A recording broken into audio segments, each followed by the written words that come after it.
Let's see if I can hold this with one hand. I have no arm strength for this. Okay, no.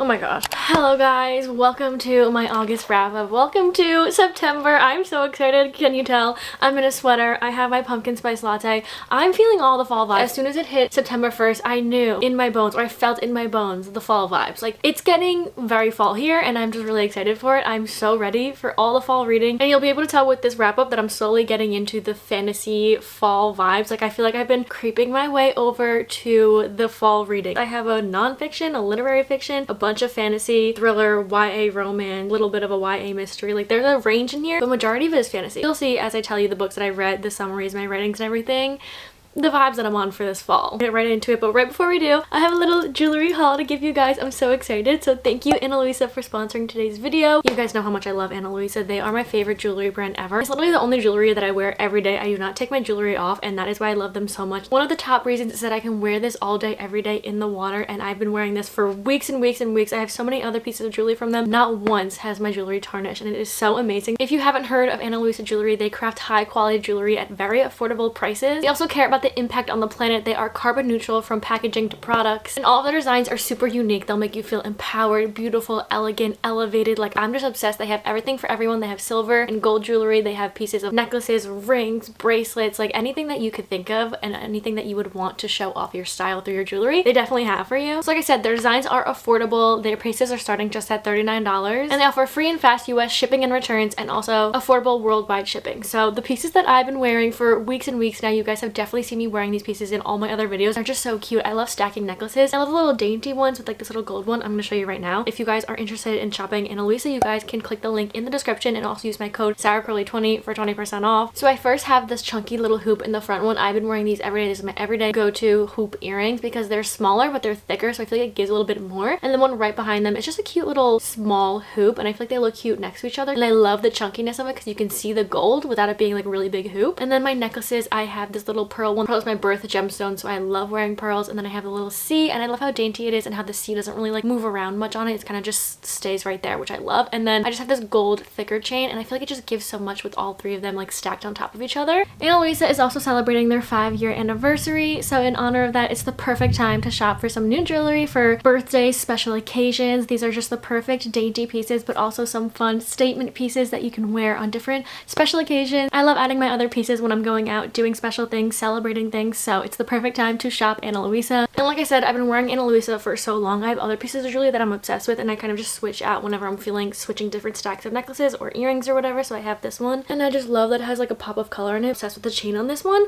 and as if I want just like a pop of color, but I've had this for months and months and months, and it is not tarnished or anything, and I used to wear it every single day. And then I also have this lock one that I'm also obsessed with that I'll switch out for the like thicker chain in my little stack, and it's just a cute little dainty little gold lock, and I just think it's just so cute. Their jewelry is just so dainty, so perfect, and makes you feel just elevated. I love everyday jewelry. If you guys are interested, again, the link will be in the description. I'll have the code for you down there too, you guys can use, and there's pieces for literally everyone and whatever you like in your jewelry. Ana Luisa definitely has a piece for you, so definitely go check it out, go shop jewelry, and thank you, Ana Luisa, for sponsoring today's video. Let's get right into the wrap up. I read 12 books this month. The first one that I read was All In by Jennifer Lynn Barnes. I actually ended up finishing this series. This is part of the Natural series if you have not heard of it. It's a 4-book series. There's also a novella at the end of it, and that's included in the last one, which is Bad Blood, and 12 is the name of the novella that's actually at the end of this book, so that's why this one's a little bit thicker. But I ended up reading, again, these two separate times throughout the month, but I did finish them. I've talked about the Natural series so much on this channel, but basically it's about these like 5 teenagers that are kind of recruited by the FBI, and they all have different skills that help out the FBI on cases and stuff, and they all work together. It's very fast-paced, it's very entertaining, it's YA, so all of them are younger. They're like teenagers, and you get all their personalities, and they're all so different, but you get all of them together and all the side characters, and you get like a found family vibe, but then you also get the mystery and the anticipation and the adrenaline of all the cases and stuff. What I loved about this series is it follows different cases in each book. It also follows like more of the backstory of each member of the Naturals. So this one was about one of my favorite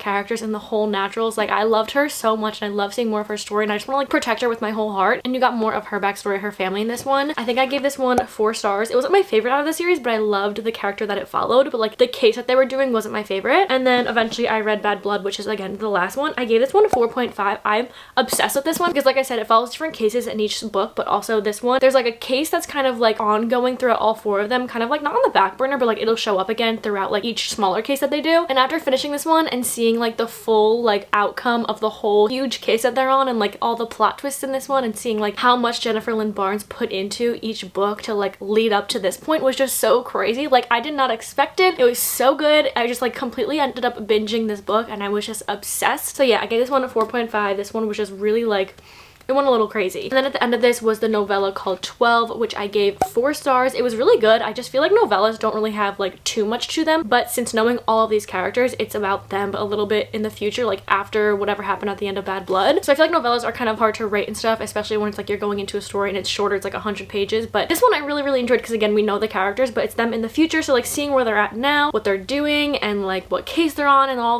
of them being together again, like it was just perfect, especially after finishing Bad Blood and like wanting more of these characters and wanting more of their stories. Like 12 was the perfect novella to really like wrap it up. But again, I could read so many books on these characters. Like I was obsessed with them. All of them again are just so different, but seeing their relationships together was so good. The YA like fast pacedness of it is perfect. If you're in a slump and you can't pick up a book and no books are doing it for you, I highly recommend this series because again, just so fast paced and it's so entertaining, and like you want to know what happens but you're also getting connected to the characters, and it's perfect. So highly recommend this series, and I'm so happy I finished it. This is like one of the only series recently where like I don't even know that I finished. Like I usually just like stop in the middle of series and like get back to it, but like I had to finish this. It was that good. Then I read I'm Glad My Mom Died by Jeanette McCurdy. I actually listened to this one. I read some of it, but then I was told the audiobook is amazing because she actually narrates it. And if you don't know, this is Jeanette McCurdy's story with her toxic mother growing up in a rough childhood with her mother's like influence on her and what her mother was kind of like doing to her and throwing her in the spotlight. And it's a struggle and it's definitely heavy, but also it's like her real story. And I said in the reading vlog that I read this video or listened to this video in, it was actually like crazy to see what she went through, going through like growing up, getting into acting, getting to iCarly, and just seeing like what real time happened to her was absolutely crazy. Because watching iCarly as a young kid, you just don't expect that from like these child actors that are thrown into acting. Like you don't know how they got there and like what's going on behind the scenes. So it was really crazy to see. I didn't rate this because it feels wrong rating someone's like life story. Like I literally, there's no reason for me to have anything bad to say. Like this is her story, but I will say that the writing was a little bit like choppy, but I know it's not supposed to be like the most amazing like written story. Like this is just her story, how she wanted to tell it. But other than that, it was just really like eye-opening to see. And I feel like I don't usually read any nonfiction books, but like ones like this I definitely feel like are good to read. And if you're interested in seeing her story, if you watched her on iCarly, if you want any like insight into like the childhood stardom thrown into like Nickelodeon, like Disney and all that, I feel like this is like a great portrayal of just how like blinded you are like watching that as you're younger, and then like literally seeing what some of these children go through and how it like affects in long term them growing up and like trying to be an adult on their own. Really enjoyed this one. Again, listening to it was really amazing because she narrates it in her voice and it just really feels like her story, even though it is like, it really feels like it because she's like, you hear it from her voice. So highly recommend if you have not read this. I know a lot of people have read this and it was just like, it blew up and like a lot of people are enjoying it and are rating it really high and like recommending it. But if you haven't read it yet,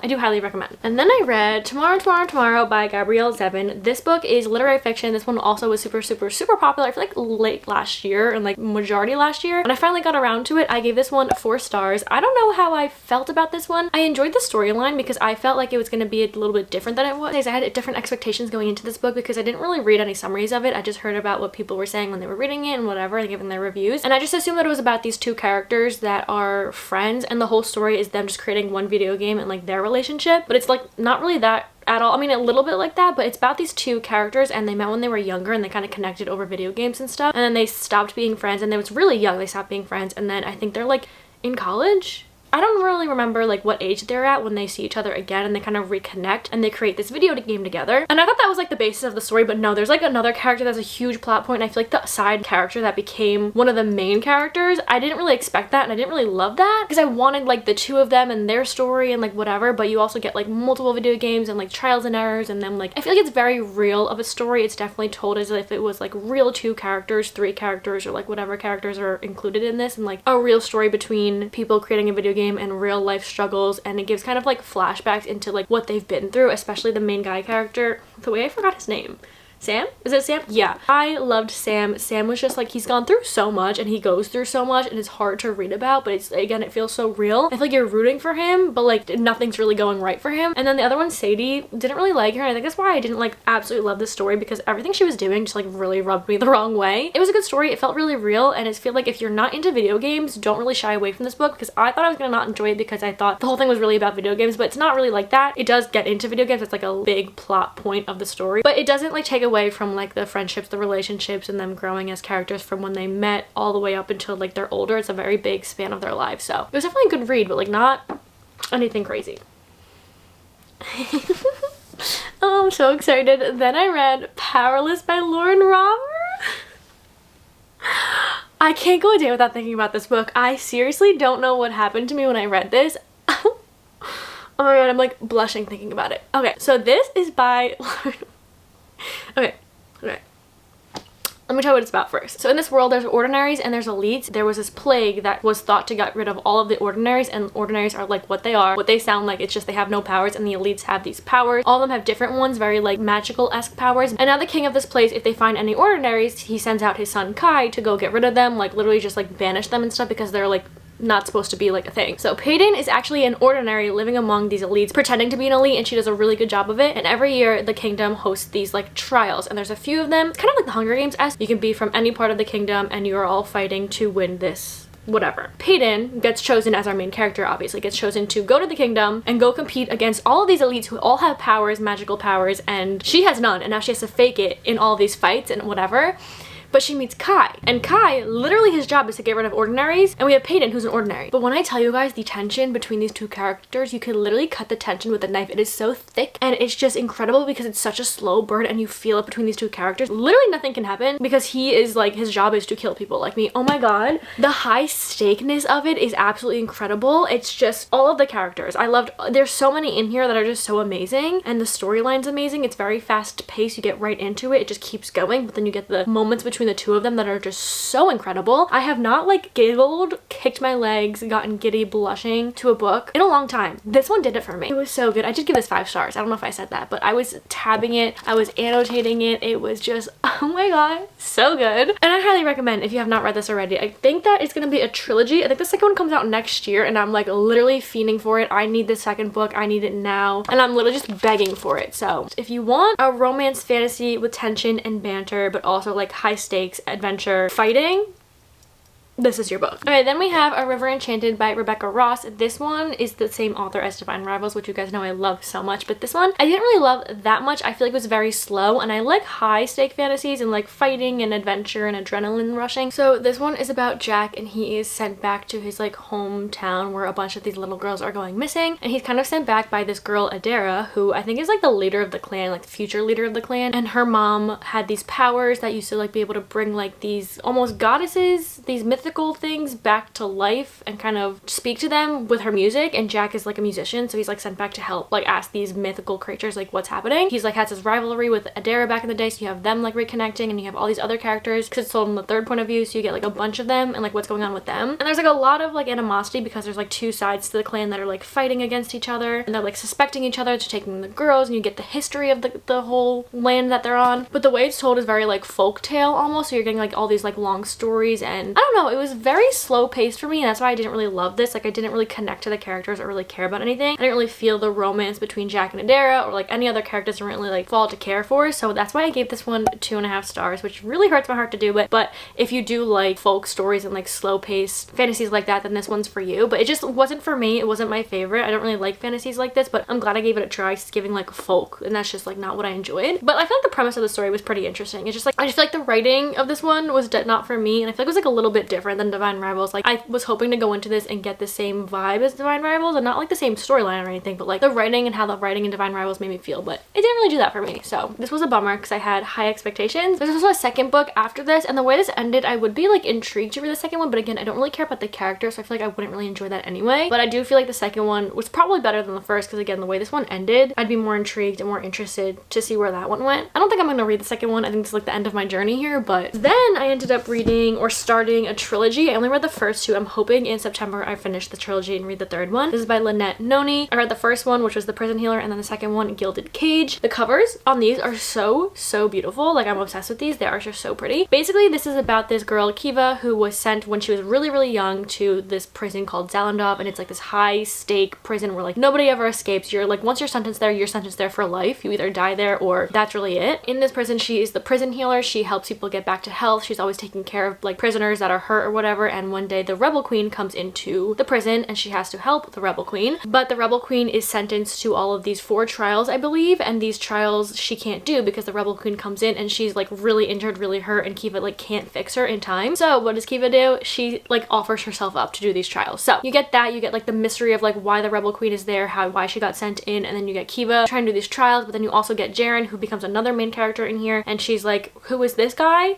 But also, where did he come from? So you get all these characters, you're like questioning a lot of things, but then you also get like the high-paced thing of like the trials. I will say the beginning of this was a little bit slow for me. I gave this one 4 stars. Getting into it was a little bit hard. I mean, the beginning was good, but like it slowed down because you get a lot of like information and not a lot of like adrenaline, like high-paced things or fast-paced things. But I will say the end of this completely blew me away and completely like made up for everything. I was gonna give this one like 3.5-ish stars, but the ending was crazy, and like as soon as I read that, I needed to go into the second one. So that's why I gave this one 4 stars, but it's so good. Like, I highly recommend this. It's giving like fall vibes too. If you're looking for that, it has like a hint of romance in here, but like the fantasy really overpowers it. But the end, it just, trust me, the end is so good. Then I went into Gilded Cage. I gave this one 4 stars too, and I was gonna give this a little bit higher, but I feel like the same way I felt about the first one, getting into this was a little bit slow, but like the first one ended on a huge cliffhanger, like huge plot twist. I had to read this one and see, like, I needed answers. So this one basically has the same characters in here, but you actually learn about new characters. There's more that are introduced and they become prevalent characters in the story, and one of them is one of my favorite characters like ever. I loved this character and was obsessed, so I loved seeing more characters in this. And the storyline in this one, I feel like it was more fast paced, but sometimes it would like slow down and kind of drag out a little bit. But this one, I feel like there was more questions to be answered and more you're trying to find out and figure out, and more like high stakes almost in this one from what you find out in the first one. I know I'm being really vague, but trust me, it's so good. The end of this one, another plot twist I didn't see coming. She is like the queen of crazy plot twists at the end of books, and the way this one ended, I'm just like, I need to read the third one. So eventually, I'm hoping in September I get to that, because I like need to see what happens and how the series is finished. So highly recommend if you're thinking about reading this. It's definitely a little bit slow, but like it's all worth it, and it's very entertaining, and like connecting to these characters, it was so fun. Then I ended up reading One Dark Window by Rachel Gillig. This one I think is going to end up being a duology. I don't know if there's gonna be more of them, but the second one comes out next year. This one I saw like a bunch on TikTok that people were saying they were like obsessed with. It's a 5 stars, underrated, and this one is kind of like gothic fantasy. It definitely has dark undertones, gloomy vibes between this. It's about this place who you can get like infected, and if you're infected, you're kind of like sentenced to death. Like if you're infected,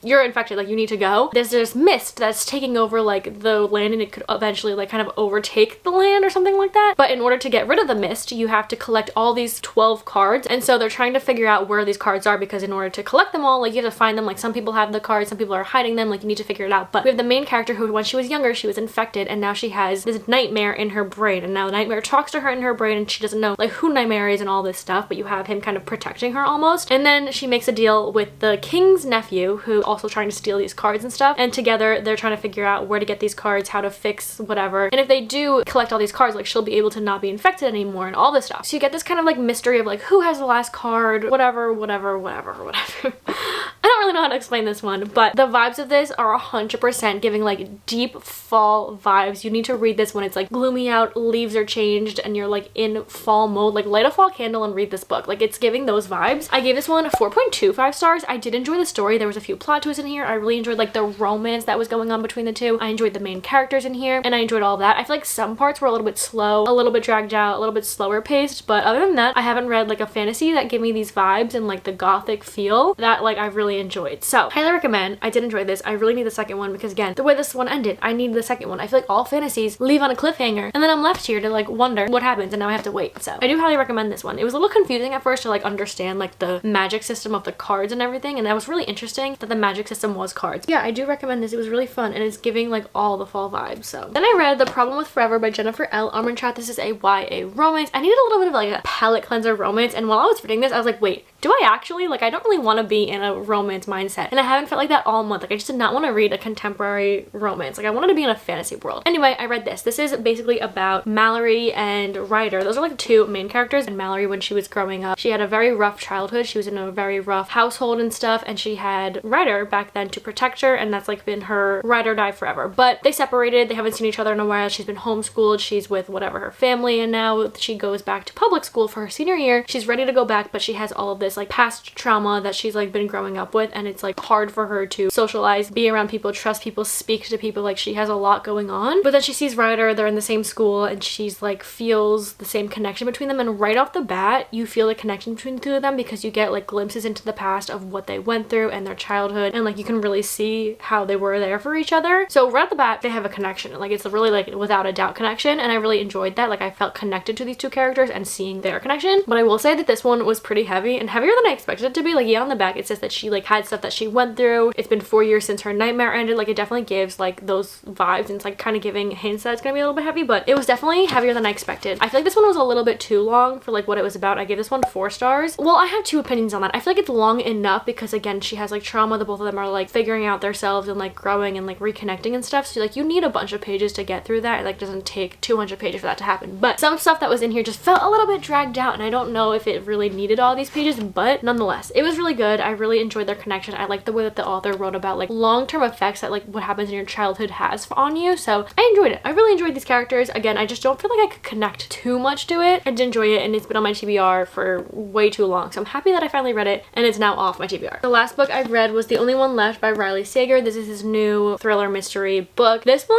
I haven't read a mystery thriller in so long, and like I said, I was in like a fantasy mindset that it actually was like hurting my brain to read this and like try to figure out what was going on, connect all the dots, and like remember all these people. You know, when you're reading a mystery thriller and you're like really trying to figure everything out, like the theories that were going on in my head were literally giving me a headache, and that is so dramatic. But I rated this one, I'm like between a 3.75 and a 4. Like, I don't know if it's a 4-star or not, but also 3.75 is like so close to a 4. It's like, round up. Why are you being this picky? But this is about this girl when she was younger. Her family was like massacred in the mansion that she lived in, and she was blamed for it. But now it's like years in the future. She's still living there. She's like 70-ish years old, and she's like had a bunch of strokes and stuff, so like she can't really move, she can't speak, and she has to have like in-home aid. So Kit, who's the new home health aide, goes to the house that she's living in, the big mansion where everyone passed away, and she is now taking care of Lenora, and Lenora can only communicate through a typewriter. So on the typewriter she says, I want to tell you everything. So like, she can't speak, she types out what's happening, and she kind of like reveals more and more things that happened the night of the murders. So you get kind of that slowly. And why I would give it 3.75 is because it was pretty slow getting to like the main like plot twist and uncovering things. Like, I feel like this one is like, I think like 400 pages, almost 400 pages, and I feel like it didn't need to be that long. I've had this like theme of like some of these books just don't need to have this much detail, but then again, it's like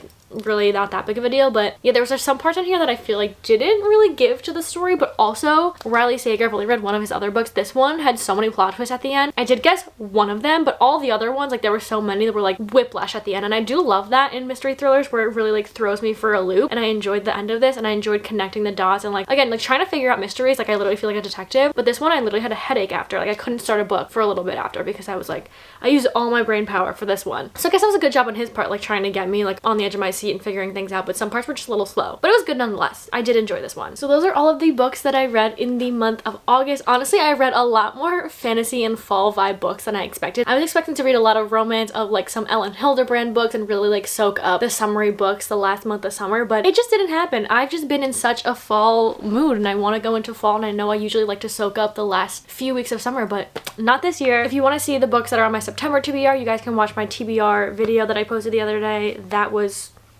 really fun. I'm really excited for September. I feel like I have some really good books that I'm going to get to, some really popular ones, so stay tuned obviously for my September monthly wrap up. Again, you guys can use my code, and the link will be in the description for Ana Luisa if you're interested in shopping. And that's all for me. I hope you guys enjoyed. Let me know if you've read any of these books, any of your opinions, your ratings, if there's any other books you want me to read in the fall time. I have a lot that I want to get to. I'm just like really, again, loving the fall vibes. Thank you guys so much for watching. I hope you enjoyed. Let me know if you did, and I will see you hopefully in the next one. Bye!